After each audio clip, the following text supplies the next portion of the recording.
खरं म्हणजे नुकताच झालेला केंद्रीय अर्थसंकल्प आदरणीय प्रधानमंत्री मोदीजींच्या नेतृत्वाखाली केंद्रीय अर्थमंत्री निर्मला सीतारामजी यांनी सर्वसामान्य लोकाभिमुख जनतेला दिलासा देणारा आणि विकसित भारताकडे वाटचाल करणारा आणि आर्थिक महासत्तेकडे वाटचाल करणारा अशा प्रकारचा अर्थसंकल्प मांडला, अर्थसंकल्प मंजूर केला।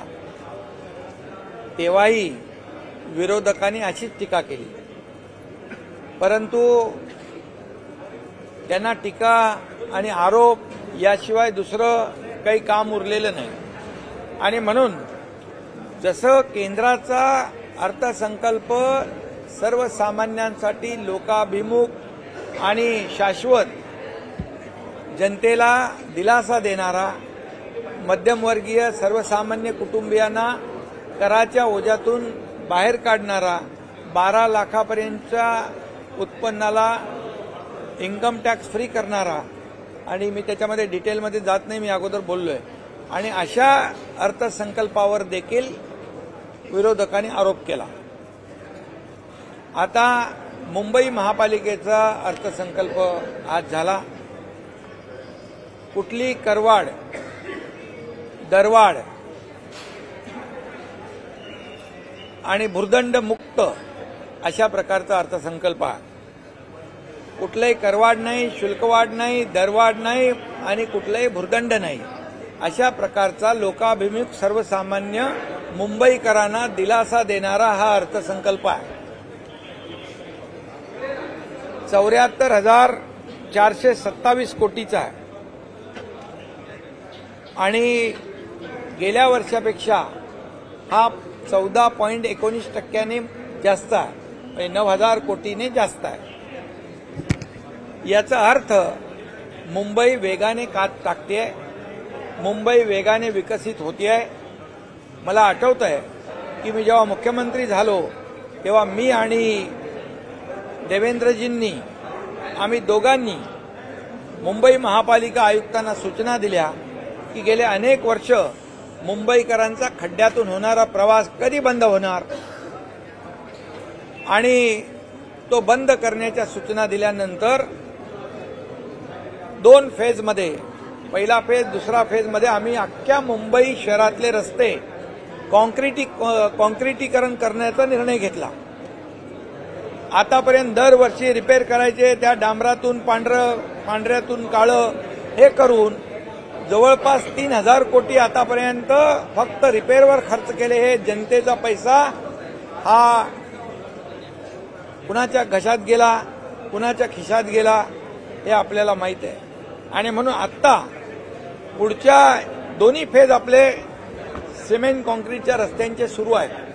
पुढच्या 2-2.5 वर्षामध्ये मला वाटतं पूर्ण मुंबई खड्डेमुक्त, प्रदूषणमुक्त आणि भ्रष्टाचार मुक्त या ठिकाणी, खड्डेमुक्त तर 2-2.5 वर्षात होईल, परंतु या वेळेस ही गेल्या 2.5 वर्षामध्ये आम्ही मुंबई भ्रष्टाचार मुक्त करण्याचा प्रयत्न केला। म्हणून खऱ्या अर्थाने विकास कामावर 43,000 कोटी रुपये आज खर्च होत आहे। पूर्वी कॅपिटल एक्सपेंडिचर हे 25% होतं, ते आता 58% आहे। म्हणजे विकास कामावर जादा खर्च करणारी ही मुंबई महापालिका एवढ्या मोठ्या प्रमाणावर देशातली पहिली महापालिका आहे। आणि म्हणून हे बजेट जे आहे विद्यार्थी, चाकरमानी, गरीब, कष्टकरी, महिला, उद्योजक यांच्यासाठी दिलासा देणार आहे, सर्वसामान्यांना दिलासा देणार आहे। याच्यामध्ये आरोग्याची काळजी घेतली आहे, शिक्षणाची काळजी घेतली आहे, यामध्ये पर्यावरणाची काळजी घेतलेली आहे। त्यामुळे खऱ्या अर्थानं आत्ता जेव्हा जसं आदरणीय प्रधानमंत्री मोदीजी मुंबईत म्हणाले होते की मुंबई आपली जी आहे ती देशाचं फिनटेक हब होईल, म्हणून ही ग्लोबल मुंबई आता देशाचं फिनटेक हब बनण्याच्या दृष्टीने वाटचाल करते आहे। हे आपल्यासाठी खूप चांगलं आहे। आणि म्हणून यावेळेस उत्पन्नामध्ये 7,000 कोटींनी भर पडली, म्हणजे भ्रष्टाचार बंद झाला म्हणून उत्पन्नात 7,000 कोटीचा भर आणि खर्चामध्ये देखील वाढ झाली. आणि म्हणूनच जे लोक मुंबईला सोन्याची अंडी देणारी कोंबडी समजत होते, जे लोक यापूर्वी मुंबईला सोन्याची अंडी देणारी कोंबडी समजत होते, त्यांना आता कळलं की काय विकास होऊ शकतो, कसा विकास होऊ शकतो, हे 2.5 वर्षामध्ये आम्ही दाखवून दिलेलं आहे. आणि म्हणून या 2.5 वर्षामध्ये तुम्ही बघा, या मुंबईचं खऱ्या अर्थाने मुंबईमध्ये रस्ते काँक्रीटचे होत आहेत, मुंबईचं ब्युटिफिकेशन होत आहे, बाळासाहेब ठाकरे आपला दवाखाना आपण सुरू केला आहे, कोस्टल हायवे सुरू केला आहे. या ठिकाणी अनेक रस्त्यांचे वाहतूक कोंडी दूर करण्यासाठी देखील याच्यामध्ये प्रावधान केलेलं आहे. मुंबईची वाहतूक कोंडी दूर झाली पाहिजे, मुंबईमध्ये ग्रीन कव्हर वाढलं पाहिजे. त्या ठिकाणी मोठ्या प्रमाणावर जी उद्यानं आहेत, या उद्यानाचं देखील एकत्रित त्याचं सुशोभीकरण, त्याचं परमनंट मेंटेनन्स, लोकांना त्या गार्डन 1,000 पेक्षा जास्त उद्यानं आहेत आणि म्हणून ही गार्डन सिटी देखील म्हणून ओळखू आपण त्याची ओळख निर्माण होऊ शकते. आणि म्हणून त्यासाठी देखील पैसे ठेवलेत. आज KM हॉस्पिटलमध्ये देखील एक रुग्णांसाठी आयुष्मान शताब्दी टॉवर आपण उभा करतोय, त्याच्यासाठी पैसे ठेवलेत. 0 प्रिस्क्रिप्शन काही प्रमाणामध्ये सुरू झालंय, परंतु मी आयुक्तांना सांगितलंय 100% 0 प्रिस्क्रिप्शन सुरू झालं पाहिजे.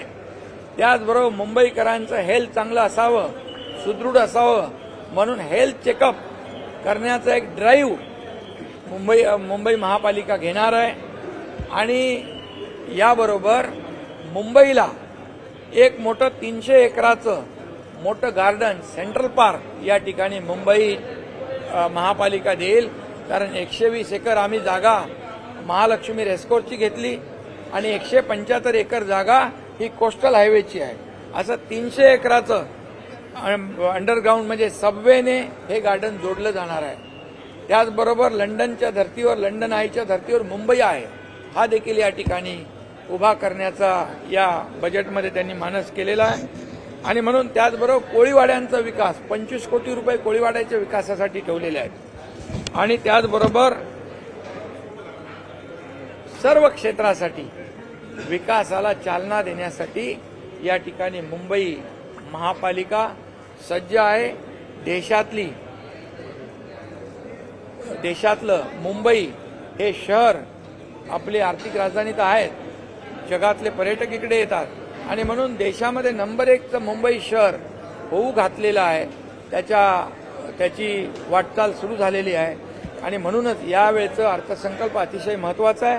आणि म्हणून मुंबईचे आयुक्त भूषण गगराणी, अतिरिक्त आयुक्त अभिजित बांगर आणि त्यांचे सर्व इतर आयुक्त, अतिरिक्त आयुक्त, उपायुक्त आणि सगळ्या टीमचं मनापासून मी अभिनंदन करतो. हा अर्थसंकल्प हा लोकाभिमुख आहे, सर्वसामान्यांना दिलासा देणारा आहे आणि मुंबईचा विकास करणारा आहे. 2026 पर्यंत सर्व रस्ते काँक्रिटीकरणाचं अंतिम आश्वासन देण्यात आलेलं आहे. सर्व रस्ते जे आहेत, मी आताच सांगितलं की 2 फेजमध्ये आपण रस्ते करतोय. रस्त्यांची कामं युद्ध पातळीवर सुरू आहेत आणि पुढच्या मला वाटतं 2 वर्षामध्ये संपूर्ण मुंबई खड्डेमुक्त होईल. आणि तुम्ही काय म्हणाला?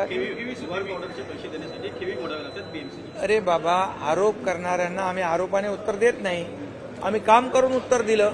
आणि म्हणून तर यावेळेस 7,000 कोटी रुपये या ठिकाणी उत्पन्नात भर पडली, 7,000 कोटी रुपयांची. आणि 43,000 कोटींची कामं मुंबई महापालिकेने केली. आणि त्याचबरोबर हे जे ठेवी आहेत, आता जानेवारी, आज किती तारीख आहे? 4 फेब्रुवारी, 31 जानेवारीपर्यंत मुंबई महापालिकेचे FD जे आहे 82,800 कोटी रुपये हे याच्या ठेवी मुंबई महापालिकेच्या आहेत. सर, एक सवाल. त्यामुळे सगळे आरोप जे आहेत हे खोटे आरोप आहेत आणि जे वस्तुस्थितीला धरून नाही आहेत. इकडे विकास करताना खर्च वाढलेला आहे, कारण विकासावर पैसे आता खर्च होऊ लागले. पूर्वी विकासावर पैसे खर्च करत नव्हते, कशावर खर्च करत होते ते आपल्याला माहित आहे. आणि म्हणून आता तुमचा जो प्रश्न आहे, हा आरोप आहे की ठेवी मोडल्या, हे चुकीचं आहे. तुम्ही आयुक्तांना विचारून घ्या. आता 82,800 कोटी रुपये फिक्स डिपॉझिटमध्ये आहेत. सवाल एक है सर, सवाल ये है कि कल निदेश राणे ने कल निदेश मराठी हो दे साहेब, कॅबिनेट साहेब, सर एक सवाल, एक रुक जाओ पूर्वी 25% विकास कामावर खर्च होत होते. आता 58% विकास कामावर खर्च करतोय. याचा अर्थ पूर्वी फक्त 25% कामावर खर्च होत होता. आता 82,800 कोटी रुपये एफडी ठेवून पण 58% विकास कामावर खर्च होतो. याचा अर्थ आज मी मगाशी म्हणालो, फक्त मुंबईला लुटणारे जे लोक होते त्यांना आरसा आज दाखवलाय. विकासाच्या वर खर्च 58% म्हणजे 43,000 कोटी रुपये विकासावर मुंबई महापालिकेने केलाय. मुंबई महापालिकेला उलट धन्यवाद दिले पाहिजे, त्यांचं अभिनंदन केलं पाहिजे. आरोप करण्यापेक्षा सकारात्मक बाजू पण बघून बोललं पाहिजे. सर एक सवाल हिंदी में यूसीसी को लेकर है, यूसीसी को लेकर संजय राऊतांनी आपला गंभीर आरोप केला. हिंदी सर यूसीसी जाऊ क्या मैं? महाराष्ट्र सरकार, अरे इसका पहले ये तो संजय राऊत कोई भी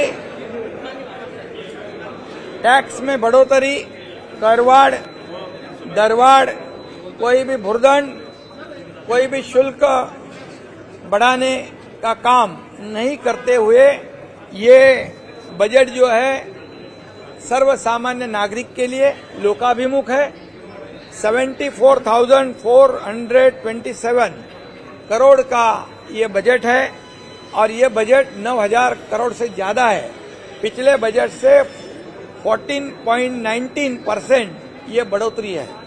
ये बहुत अच्छी बात है, ये अच्छे साइन है. और इसलिए मुंबई बड़े तेजी से डेवलप हो रही है.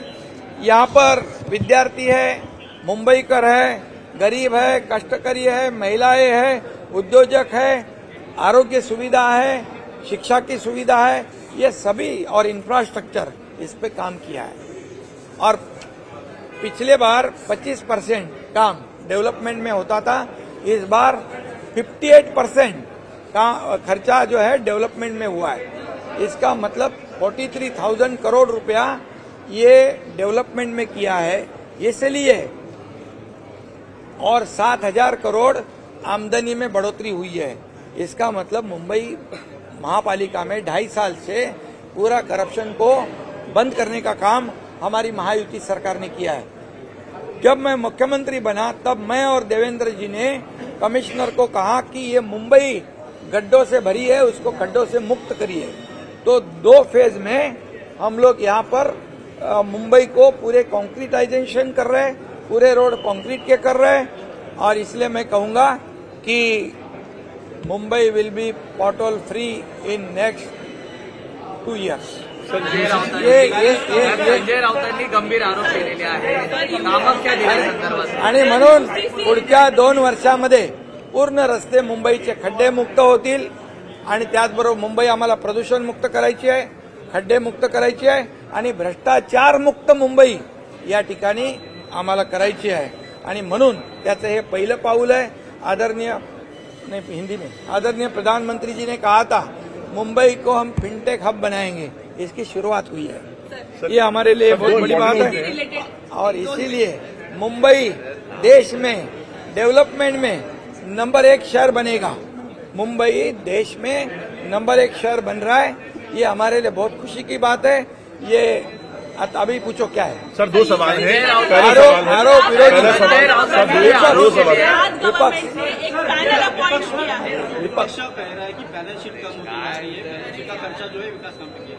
विपक्ष को मेरा इतना ही कहना है कि सिर्फ आरोप मत लगाओ, वो तो मुंबई को सोने के अंडे देने वाली मुर्गी समझ रहे थे, लेकिन हमारे महायुति सरकार ने करके दिखाया है। 7,000 करोड़ की आमदनी बढ़ाई है, 25% कैपिटल एक्सपेंडिचर से 58% पे गए हैं, और कोई भी एफडी अभी भी आज आप मुंबई के आयुक्त जी से पूछो, आज की तारीख में 82,800 करोड़ की एफडी है। सर दो सवाल है। पहला सवाल है, संजय राउत ने पहले वर्षा बंगले को लेकर सवाल खड़े किए थे, और उसके बाद अभी कामाख्या में आप लोग गए थे गुवाहाटी में, उसको लेकर भी बड़े गंभीर आरोप आपके पास आपने सुने होंगे। क्या रिएक्शन है आपका? पहला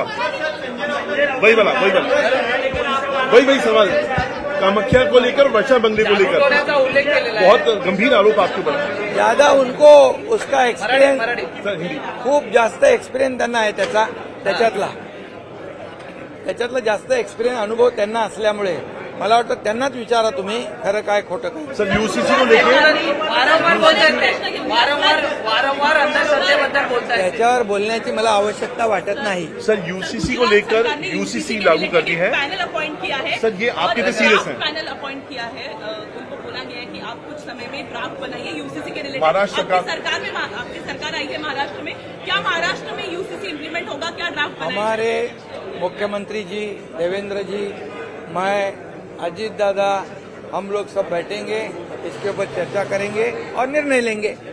ओके।